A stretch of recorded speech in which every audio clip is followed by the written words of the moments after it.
ಫಿಸಿಕ್ಸಲ್ಲಿ, ಕೆಮಿಸ್ಟ್ರಿಯಲ್ಲಿ, ಬಯೋದಲ್ಲಿ ನಾವೇನು ಮಾಡಿದ್ದೀವಿ ನೋಡಿದ್ದೀವಿ. ಆಲ್ರೆಡಿ ಸೈನ್ಸ್ ಪಾರ್ಟ್ 1ನಲ್ಲಿನೂ ಕೂಡ ನಾವು ಮೋಸ್ಟ್ ಇಂಪಾರ್ಟೆಂಟ್ ಆಗಿರ್ತಕ್ಕಂಥ ಕ್ವಶನ್ಸ್ಗಳನ್ನ ನೋಡಿದ್ದೀವಿ.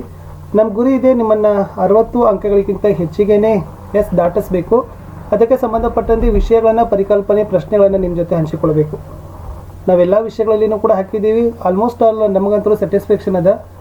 80ಕ್ಕೆ 40 ಅಂಕಗಳ ಕವರ್ಗಳನ್ನು ಎಲ್ಲ ವಿಷಯಗಳಲ್ಲಿ ಮ್ಯಾಕ್ಸಿಮಮ್ ಆಗಿ ನಾವು ಎಫರ್ಟ್ಗಳನ್ನು ಮಾಡಿದ್ದೀವಿ. ಇನ್ನು ಮುಂದೆ ಹೆಚ್ಚು ಚೆನ್ನಾಗಿ ಓದ್ಕೊಂಡು ಬರಿಬೇಕಾಗಿರ್ತಕ್ಕಂಥದ್ದು ನಿಮ್ಮ ಕೆಲಸ. ಚಿತ್ರಗಳು, ವ್ಯತ್ಯಾಸಗಳ ಬಗ್ಗೆ ಆಲ್ರೆಡಿ ಹಾಕಿದ್ದೀವಿ. ಸೊ ಯಾರು ನೋಡಿಲ್ಲಲ್ಲ, ವಿಡಿಯೋದ ಡಿಸ್ಕ್ರಿಪ್ಷನ್ ಬಾಕ್ಸ್ನಲ್ಲಿ SSLC ಪಾಸಿಂಗ್ ಸ್ಕೋರಿಂಗ್ ಪ್ಯಾಕೇಜ್ 2023 ಅಂತ ಒಂದು ಪ್ಲೇಲಿಸ್ಟ್ ಲಿಂಕ್ ಅದ. ಅದನ್ನು ಒತ್ತಿದರೆ ತಾವು ಹಿಂದಿನ ಎಲ್ಲ ವಿಡಿಯೋಗಳನ್ನು ನೋಡ್ಬೋದು. ಇದು ಕೂಡ ಸೈನ್ಸ್ ಪಾರ್ಟ್ 2ದಲ್ಲಿ ಮೋಸ್ಟ್ ಇಂಪಾರ್ಟೆಂಟ್ ಆಗಿರ್ತಕ್ಕಂಥ ಕ್ವಶನ್ಸ್ ಇದ್ದಾವೆ. ಸೊ ಇಲ್ಲಿಂದನೂ ಕೂಡ ಖಂಡಿತವಾಗಿ ವಿದ್ಯಾರ್ಥಿಗಳು ನಿಮ್ಗೆ ಏನಾಗ್ತದಪ್ಪ ಅಂದ್ರೆ 30+ ಅಬವ್ ಆಗಿರ್ತಕ್ಕಂಥ ಮಾರ್ಕ್ಸ್ಗಳು ಬಂದೇ ಬರ್ತಾವೆ. ಕನ್ಸೆಪ್ಟ್ಗಳು ತುಂಬ ಚೆನ್ನಾಗಿದ್ದಾವೆ. ಚಿತ್ರ, ವ್ಯತ್ಯಾಸಗಳು ಅವುಗಳ ಬಗ್ಗೆ ಚೆನ್ನಾಗಿರಬೇಕು, ಯಾಕಂದರೆ ಅಲ್ಲಿಂದ ಭಾಳಷ್ಟು ಮಾರ್ಕ್ಸ್ಗಳು ನಿಮಗೆ ಬರ್ತಾವೆ. ನಾವು ಮಿನಿಮಮ್ 50 ಹಿಡಿದೀವಿ, ಬಟ್ 60 ಅಬವ್ನೇ ನಿಮಗೆ ಮಾರ್ಕ್ಸ್ಗಳು ಬರ್ತಾವೆ. ವಿಡಿಯೋವನ್ನು ಲೈಕ್, ಶೇರ್ ಹಾಗೂ ಸಬ್ಸ್ಕ್ರೈಬ್ ಮಾಡಲು ಮರೆಯದಿರಿ. ಫಸ್ಟ್ ಟೈಮ್ ನೋಡ್ತಿದ್ರೆ ಚಾನಲನ್ನು ಸಬ್ಸ್ಕ್ರೈಬ್ ಜೊತೆಗೆ ಬೆಲ್ ಐಕಾನ್ನ ಅವಶ್ಯವಾಗಿ ಒತ್ತಿ.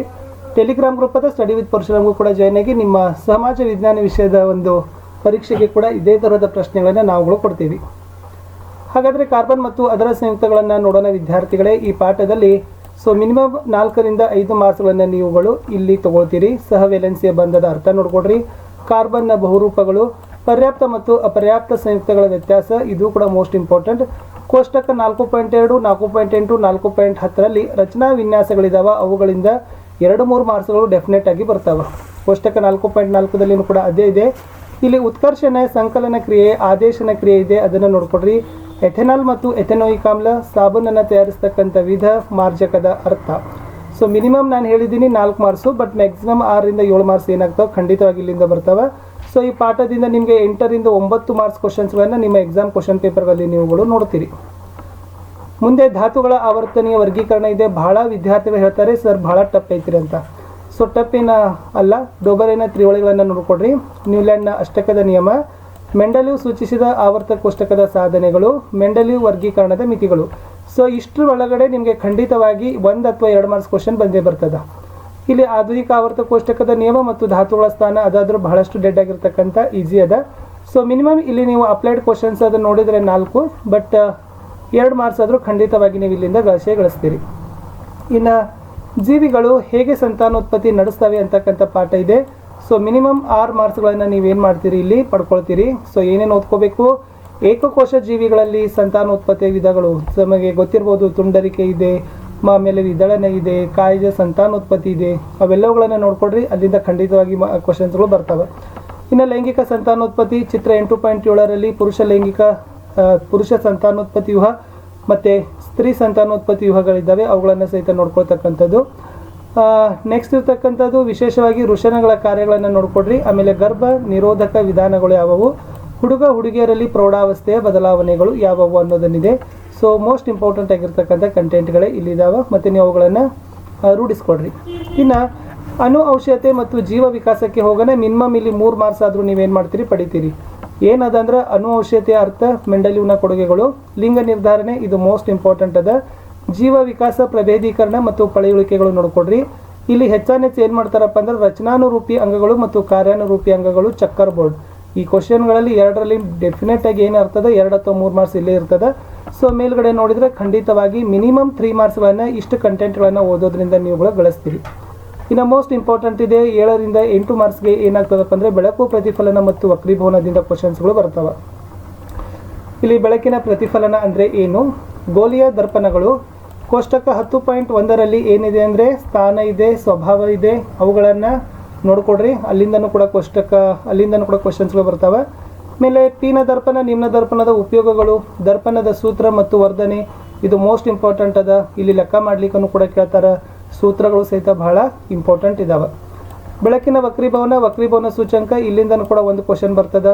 ಮಸೂರದ ಸಾಮರ್ಥ್ಯ, ಡಯಾಪ್ಟರ್ ಅಂತ ಕರೀತಾರಲ್ಲ, ಅಲ್ಲಿಂದನೂ ಕೂಡ ಕ್ವಶನ್ಸ್ ಬರ್ತದೆ. ಸೊ ಅದಕ್ಕೆ ನಾವು ಮಿನಿಮಮ್ 6 ಮಾರ್ಕ್ಸ್ ಆದರೂ ನೀವೇನು ಮಾಡ್ತೀರಿ. ಸೊ ಇಷ್ಟು ಕಲಿಕಾಂಶಗಳನ್ನು ಓದಿಕೊಂಡು ಹೋಗಿದ್ದೆ ಆದರೆ, ಇಷ್ಟು ಕಲಿಕಾಂಶಗಳನ್ನು ದೃಢೀಕರಿಸಿಕೊಂಡಿದ್ದಾದರೆ, so minimum you have secure 6 marks in your preparatory as well as annual examination. Move to next content, ಮಾನವನ ಕಣ್ಣು ಮತ್ತು ವರ್ಣಮಯ ಜಗತ್ತು. ಇಲ್ಲಿ ಚಿತ್ರ 11.1ರಲ್ಲಿ ಮಾನವನ ಕಣ್ಣಿನ ಚಿತ್ರ ಇದೆ, ಅದನ್ನು ನೋಡ್ಕೊಡ್ರಿ. ಕಣ್ಣಿನ ಹೊಂದಾಣಿಕೆ ಸಾಮರ್ಥ್ಯ, ದೃಷ್ಟಿದೋಷ ಮತ್ತು ಪರಿಹಾರ ಕ್ರಮಗಳು ಇವು ಮೋಸ್ಟ್ ಇಂಪಾರ್ಟೆಂಟ್ ಇದೆ.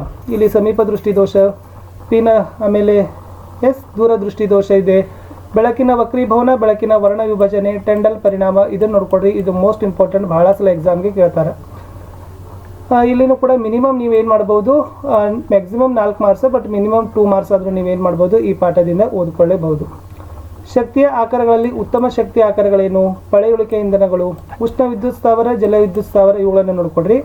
ಇಲ್ಲಿ ಮೇನ್ ಏನಿದೆ ಅಂತಂದರೆ ನಿಮಗೆ ಜೈವಿಕ ರಾಶಿ, ಪವನ ಶಕ್ತಿ, ಸೌರಶಕ್ತಿ, ನ್ಯೂಕ್ಲಿಯರ್ ಶಕ್ತಿ ಅಂತ ಇದೆ. ಇಲ್ಲಿ ಸೌರಶಕ್ತಿ ಮತ್ತು ನ್ಯೂಕ್ಲಿಯರ್ ಶಕ್ತಿ ಬಗ್ಗೆ ಬಹಳಷ್ಟು ಕ್ವಶನ್ಸ್ಗಳು ಬರ್ತಾವೆ, ಅವುಗಳನ್ನು ನೋಡ್ಕೊಡ್ರಿ. ಸೊ ಇಷ್ಟೇ ಇತ್ತು 2ನೇ ಪಾರ್ಟಲ್ಲಿ. ಇಲ್ಲಿಂದನೂ ಕೂಡ ಖಂಡಿತವಾಗಿ ನಿಮಗೆ 20 to 25 ಮಿನಿಮಮ್ ಆ್ಯಂಡ್ ಅಬೌವ್ 30+ ಮಾರ್ಕ್ಸ್ಗಳ ಕ್ವಶನ್ಸ್ಗಳನ್ನು ನಿಮ್ಮ ಪ್ರಿಪ್ರೇಟರಿ ಮತ್ತು ಆ್ಯನ್ಯುವಲ್ ಎಕ್ಸಾಮಿನೇಷನ್ನಲ್ಲಿ ಬರ್ತದೆ. ಸೊ ನಾವುಗಳು ಒಂದು ದಿನದಲ್ಲಿ ಇಷ್ಟೆಲ್ಲ ನಾವು ನಿಮಗೆ ಮೋಟಿವೇಟ್ ಮಾಡ್ತಾ ಇದ್ದೀವಿ, ಗೈಡ್ ಮಾಡ್ತಾ ಇದ್ದೀವಿ. ಇಷ್ಟಿಷ್ಟು ಕಂಟೆಂಟ್ ಓದ್ಕೊಂಡು ಹೋಗಿಯಪ್ಪ, ನಿಮಗೆ ಚೆನ್ನಾಗಿ ಆಗ್ತದೆ ಅನ್ನೋದನ್ನೇ ನಮ್ಮ ಉದ್ದೇಶ.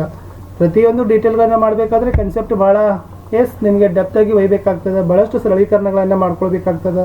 ಸೊ ಆ ಪರ್ಪಸ್ ಏನಾಗ್ತದೆ ಅಂದ್ರೆ ಸ್ವಲ್ಪ ಎಲ್ಲೋ ಸಮಯದ ಅವಶ್ಯಕತೆ ಬೇಕಾಗ್ತದೆ. ಸೊ ನೆಕ್ಸ್ಟ್ ಫರ್ದರ್ ಡೇಸಲ್ಲಿ ನೀವು ನಮ್ಮ ಜೊತೆ ಜಾಯ್ನ್ ಆಗಬೇಕು. ಸೊ ಖಂಡಿತವಾಗಿ ನಿಮ್ಮ ಆ್ಯನ್ಯುವಲ್ ಎಕ್ಸಾಮಿನೇಷನಲ್ಲಿ ಒಳ್ಳೆಯ ಮಾರ್ಕ್ಸ್ನ ಒಂದು ಗಡಿ ದಾಟಿಸ್ಲಿಕ್ಕೆ ಪ್ರಯತ್ನವನ್ನು ನಾವು ಮಿತಿಮೀರಿ ಮಾಡ್ತೀವಿ. ಸೊ ಇಷ್ಟಿತ್ತು ಸೈನ್ಸ್ನ ಪಾರ್ಟ್ 2 ಕ್ವಶನ್ಸ್. ಮೋಸ್ಟ್ ಇಂಪಾರ್ಟೆಂಟ್ಗಳನ್ನು ಹಾಕಿದ್ದೀವಿ. ಇನ್ನು ಚೆನ್ನಾಗಿ ಪ್ರಿಪ್ರೇಷನ್ಗಳನ್ನು ಮಾಡ್ತಕ್ಕಂಥದ್ದು ನಿಮ್ಮ ಕೆಲಸ ಇದೆ. ಯಾಕಂದ್ರೆ ನಾನು ಮ್ಯಾಕ್ಸಿಮಮ್ ಆಗಿ ಎಫರ್ಟ್ ಹಾಕಿದ್ದೀನಿ.